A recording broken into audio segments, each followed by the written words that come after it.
Sir, இப்போ வந்து கூலி பெரிய எதிர்பார்ப்புன்னு சொல்றாங்க. ஐஎம்டிபில ஃபர்ஸ்ட் இருக்கு அப்படின்ற மாரியும் இருக்கு. இன்னொன்னு இதுவரைக்கும் வந்து தமிழ் படங்கள தாண்டி கூலிக்கு ஒரு பெரிய எதிர்பார்ப்பு, நிச்சயமா பெரிய வசூல் பண்ணணும்லாம் பேசிட்டு இருக்காங்க. ஏன் இவ்ளோ எதிர்பார்ப்பு இருக்கு இதுக்கு? இல்ல வசூல் நிலவரத்த தனியா வச்சுருங்க. படமா எப்படி வரும்னு பார்த்தா, நிச்சயமா நல்லா வரும்னு நம்மளால புரிஞ்சுக்க முடியுது. என்னன்னா, அந்த படத்துல அவ்வளோ பெரிய ஸ்டார் காஸ்டிங் இருக்கு.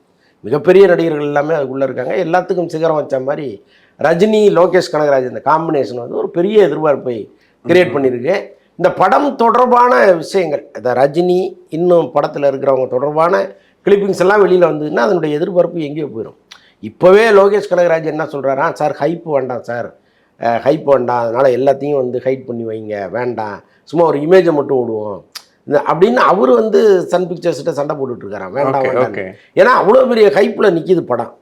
இப்போ அவ்வளோ பெரிய எதிர்பார்ப்போட உள்ளே வர்றவனுக்கு அந்த படம் வந்து ஃபுல்ஃபில் எங்கேயாவது ஒரு 5% குறைஞ்சா கூட அவங்க ஒரு கோவம் வரும். அது வேண்டான்னு லோகேஷ் நினைக்கிறாரு. பட் இருந்தாலும் நீங்கள் சொன்ன மாதிரி எதிர்பார்ப்புங்கிறது எங்கேயோ எகிரி போய் நிற்கிது.